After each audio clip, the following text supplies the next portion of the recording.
की वीडियो में हम लोग देखेंगे क्वांटम नंबर के बारे में। क्वांटम नंबर क्या होते हैं, इसको कैसे हम फाइंड आउट करते हैं, निकालते हैं, ये सारी चीजें हम लोग सीखेंगे। तो सबसे पहले तो हम लोग ये देखेंगे कि क्वांटम नंबर या क्वांटम संख्याएं क्या होती हैं। वे संख्याएं या वे नंबर जो किसी भी इलेक्ट्रॉन के कोश को बताएं यानी शेल को बताएं, किसी भी इलेक्ट्रॉन के सबशेल के बारे में, उपकोश के बारे में, या किसी भी इलेक्ट्रॉन के कक्षक के बारे में जो संख्याएं हमको जानकारी देती हैं, जो नंबर हमको ये बताते हैं, उसी को हम क्या कहते हैं, क्वांटम नंबर। तो किसी भी इलेक्ट्रॉन की स्थिति की जानकारी हमको क्वांटम नंबर से होती है। तो क्वांटम नंबर या क्वांटम संख्याएं 4 प्रकार की होती हैं। सबसे पहले है मुख्य क्वांटम संख्या, प्रिंसिपल क्वांटम नंबर। इसको स्मॉल n से प्रदर्शित करते हैं। जो मुख्य क्वांटम संख्या होती है वो किसी भी इलेक्ट्रॉन के शेल को बताती है, किसी भी इलेक्ट्रॉन की कक्षा को बताती है। दूसरे नंबर पे है दिगंशी क्वांटम संख्या, एजीमुथल क्वांटम नंबर। इसे स्मॉल l से प्रदर्शित करते हैं। दिगंशी क्वांटम संख्या या एजीमुथल क्वांटम नंबर किसी भी इलेक्ट्रॉन के उपकोश को बताती है कि वो s में है, p में है, d में है कि f में है। तीसरे नंबर पे है चुंबकीय क्वांटम संख्या। चुंबकीय क्वांटम संख्या मैग्नेटिक क्वांटम नंबर किसी भी इलेक्ट्रॉन के कक्षक को बताती है, ऑर्बिटल को बताती है।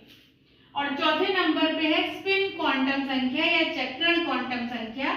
इसको स्मॉल s से प्रदर्शित करते हैं। ये इलेक्ट्रॉन के चक्रण की या स्पिन की दिशा को बताती है कि इलेक्ट्रॉन जो है क्लॉकवाइज घूम रहा है या एंटी क्लॉकवाइज घूम रहा है।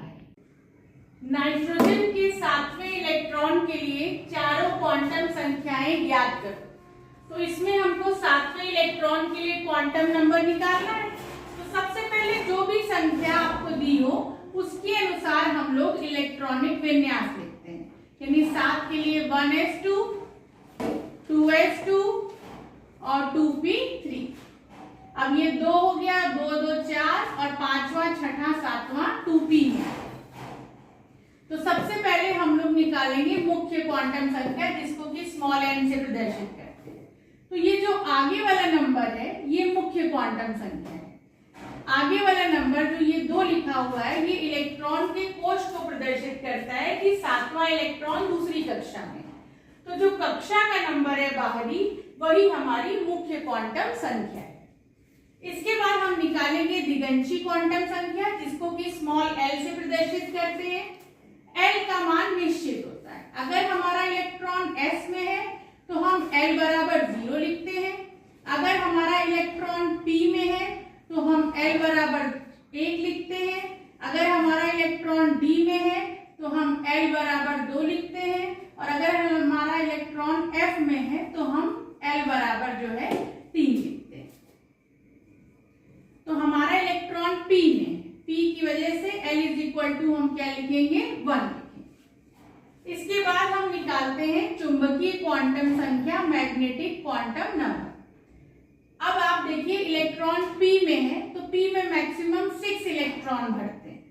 तो p का जो फॉर्मेशन होता है p सबशेल का, वो 3 p ऑर्बिटल से होता है, इसलिए हम यहाँ पे 3 बॉक्सेस बनाएंगे। और फिर इन बॉक्सेस के नीचे जो ये l की वैल्यू है उसको माइनस से लेकर के प्लस तक लिखेंगे। ऐसा लिखने के बाद आपके पास जितने इलेक्ट्रॉन है p में उसको हम फिल कर देंगे। यानी ये 1, ये 2 और ये 3। तो ये तीसरा इलेक्ट्रॉन है, इसके नीचे लिखा हुआ है +1, यानी m की वैल्यू क्या हो जाएगी, +1। इसके बाद हम निकालेंगे स्पिन क्वांटम नंबर, चक्रण क्वांटम संख्या। इसकी वैल्यू 1/2 होती।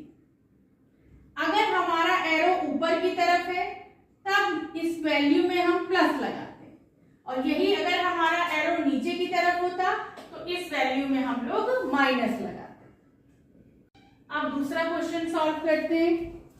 ऑक्सीजन के 16वें इलेक्ट्रॉन के लिए चारों क्वांटम संख्याओं के मान ज्ञात करें। तो 16 के अकॉर्डिंग सबसे पहले हम क्या लिखेंगे, इलेक्ट्रॉनिक विन्यास।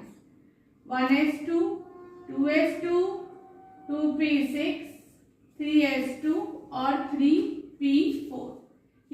16वां इलेक्ट्रॉन हमारा किस में आ जाएगा, 3p में आ जाएगा। सबसे पहले मुख्य क्वांटम संख्या, तो अंतिम इलेक्ट्रॉन तीसरी कक्षा में है, तो n इज इक्वल टू क्या हो जाएगा, 3 हो जाएगा। अभी मैंने आपको बताया था कि L का मान S के लिए 0 होता है और P के लिए कितना होता है, 1 होता है। तो यहाँ पर L का मान क्या हो जाएगा, 1 हो जाएगा। इसके बाद हम निकालेंगे चुंबकीय क्वांटम संख्या। तो P है, P उपकोष का निर्माण 3p कक्षक से होता है, तो हमने 3 बॉक्स बनाए।